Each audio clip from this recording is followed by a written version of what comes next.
Votre machine à grains vous promet un café d'exception, mais le résultat dans la tasse vous laisse un peu perplexe, voire déçu. Vous n'êtes pas seul, c'est un peu normal, et la bonne nouvelle, c'est que vous êtes probablement à quelques ajustements simples d'un espresso bien meilleur. Alors, vous le savez peut-être, mais moi depuis des années, donc j'ai testé des dizaines et des dizaines de machines, j'ai répondu à plus de 3000 commentaires sur la chaîne YouTube. Et les 3 erreurs qu'on va voir maintenant ensemble, c'est vraiment ce qui revient le plus souvent. Alors oui, la vidéo aurait pu s'appeler les 3 ou les 10 erreurs, il fallait faire un choix. Salut à tous les passionnés de café, bienvenue sur Café Lista, moi je m'appelle Colin, la chaîne pour tout apprendre sur le café et l'espresso à la maison. Alors aujourd'hui on va parler de ces petites choses qui peuvent transformer votre rêve d'espresso parfait en, disons, une expérience un peu, voire très décevante. Et si votre café ressemble plus à de l'eau colorée qu'à un véritable shot d'espresso riche, intense, il y a de fortes chances que vous commettiez, peut-être même sans le savoir, au moins une de ces 3 erreurs. Mais pas de panique, restez jusqu'au bout parce que la solution est souvent bien plus simple qu'on le croit. Alors la première erreur, c'est un grand classique, c'est laisser un volume d'eau beaucoup trop important pour votre espresso. Vous vous en doutez sûrement, mais beaucoup de machines à grains sont programmées des fois avec un volume par défaut un peu trop élevé. Ça veut dire qu'on est souvent bien au-delà des 35 à 45 millilitres qu'on viserait pour un double espresso, on va dire traditionnel,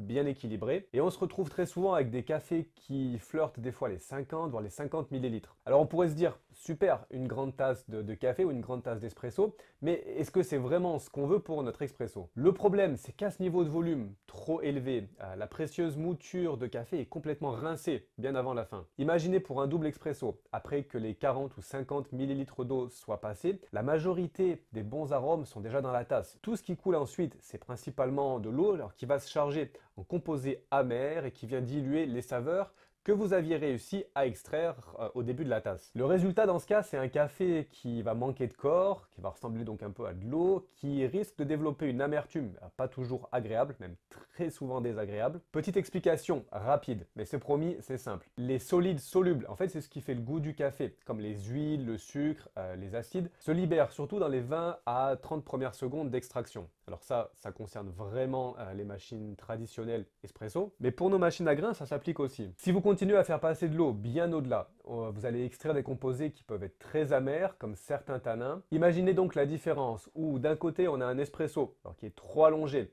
on va dire 60 millilitres ou plus. La créma, ici, est souvent très fine, voire complètement disparue. La couleur est claire et le goût, en plus, peut devenir amer et dilué. Si on rentrait un peu dans les détails et qu'on mesurait ici les TDS, on serait sûrement autour de 3 à 4%, donc vraiment très bas, pas ce qu'on recherche pour un expresso. De l'autre côté, si on a un double espresso bien équilibré, bien calibré, qui va couler autour des 40 millilitres, on a ici une créma qui est plus épaisse, belle couleur noisette. Les saveurs sont normalement présentes et plus équilibrées entre l'amertume et l'acidité. Au niveau des TDS, on reste sur des machines automatiques, donc ce sera un petit peu plus bas, mais ça va grimper facilement autour de 8 à 9%, donc c'est beaucoup plus concentré, c'est plus intense, c'est exactement ce qu'on recherche pour un espresso. Et la solution, alors vous vous en doutez, elle est toute simple, on va aller dans les réglages de la machine et on va reprogrammer le volume. Pour aller plus loin, on peut vraiment ajuster entre la dose que la machine va moudre et le volume en tasse, pour avoir quelque chose de vraiment très précis. Mais ici, on va commencer par faire simple. Pour un espresso, on va donc viser entre 35 et 45 millilitres. Sans mesurer la dose, ici vous allez goûter. Vous devriez normalement immédiatement sentir un corps un peu plus dense, un peu plus de saveur, une longueur en bouche qui doit être un peu plus longue, plus nette et plus agréable. Ça devrait normalement changer beaucoup, surtout si vous étiez sur un espresso très dilué, comme on l'a vu autour des 60 millilitres. Et d'ailleurs, puisqu'on parle réglage, pour ceux qui veulent encore aller un peu plus loin dans la maîtrise de leur machine et qui veulent vraiment dire adieu au café fade d'une bonne fois pour toutes, je vous ai préparé un petit guide. Il vous indiquera les réglages clés à ne pas oublier pour pouvoir ajuster correctement sa machine. Oui, c'est des machines automatiques, mais sans réglage, le café est souvent très médiocre. Et la bonne nouvelle, c'est totalement gratuit, vous trouverez le lien juste en dessous, là, dans la description, n'hésitez pas à y jeter un œil. Et maintenant on continue avec l'erreur numéro 2. Alors le deuxième problème, et pas des moindres, c'est la qualité et la fraîcheur de vos grains. Et j'imagine que vous vous doutiez que j'allais parler de ça, mais c'est tellement important et on a tendance aussi à l'oublier, surtout quand on commence avec une machine automatique. Comme les premiers cafés sont souvent trop dilués et trop fades, on est souvent tenté, surtout si on achète au supermarché, par des paquets avec la mention intensité 10, dark roast, torréfaction espresso, souvent bien mise en avant. Mais sur ces paquets, on n'a aussi pas de date de torréfaction visible. Alors là, on a deux problèmes. Méfiance. Ces cafés sont souvent torréfiés il y a des mois, voire plus. Le souci avec des grains trop vieux, c'est que toutes les huiles aromatiques qu'ils contiennent ont tendance à se figer, à s'oxyder. Le CO2 qui est présent dans les grains pour justement faire cette belle créma est déjà parti. Le résultat alors ici il est double, moins de créma, des arômes qui deviennent plats et souvent une amertume fumée, voire même carbonisée qui va prendre le dessus. Qu'est-ce qui se passe exactement? Sans cette pression interne générée par le CO2 lors de l'extraction, impossible de former une créma riche et persistante. Pour les arômes, si la torréfaction en plus est trop poussée, ce qu'on retrouve souvent dans le cas des dark roasts industriels pour masquer les défauts du grain, les sucres qui se développent lors de la réaction de Maillard, c'est celle qui donne le bon goût de pain grillé ou de caramel, ce qu'on recherche justement, va changer et va se transformer ici en goût de brûlé tout simplement. La solution ici, vous l'avez comprise, privilégier toujours aussi possible un café avec une date de torréfaction qui est indiquée, ou en tout cas une garantie d'une torréfaction qui est quand même assez récente. Idéalement, consommez-le dans les 6 à 8 semaines après cette date. Optez aussi, si vous débutez et si vous n'aimez pas l'amertume trop prononcée, pour une torréfaction, on va dire moyenne ou médium. Vous aurez ici plus de sucre développé, une complexité aromatique et moins de cette amertume brûlée qui vient gâcher la tasse. Pour la conservation, dans la machine, ça va si vous consommez pas mal de café. Dans le paquet de café avec une valve, ça fonctionne aussi bien à l'abri de la lumière et de la chaleur, sinon encore mieux dans une boîte hermétique. Et enfin, la troisième erreur, et celle-ci est la plus cruciale, la plus importante peut-être pour les machines à grains, donc avec un broyeur intégré, c'est d'utiliser une mouture qui est trop grosse, trop grossière. Alors ici, c'est ce que je vois vraiment le plus souvent, c'est le plus commun. Souvent par peur de bloquer la machine ou parce que les réglages d'usine sont souvent trop hauts, on laisse le moulin sur une position entre 5 ou 6 par exemple, sur une échelle de 12 ou 13 pour les Philips ou les DeLonghi. Ou alors on n'ajuste pas le moulin correctement et on laisse pas à la machine le temps de vraiment prendre en compte ces réglages et ce recalibrage. Le problème c'est qu'avec une mouture trop grosse, l'eau va traverser la galette de café beaucoup trop rapidement. En fait, il n'y a pas assez de résistance, il n'y a pas assez de temps de contact non plus entre l'eau et le café. On va parler dans ce cas-là de sous-extraction. Et imaginez si on combine le premier problème de la dose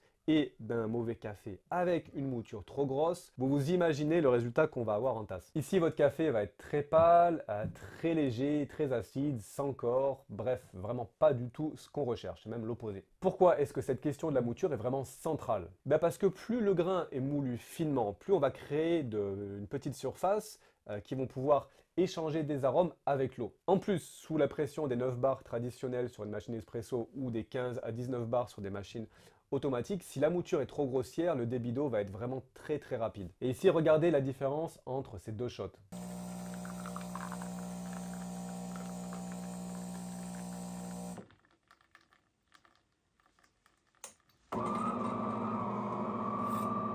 Alors, premier shot d'espresso, il coule en 8 secondes, c'est extrêmement rapide. En fait, ici, c'est fait avec une mouture qui était grossière, où j'ai mis le moulin sur une position 6 pour vous montrer.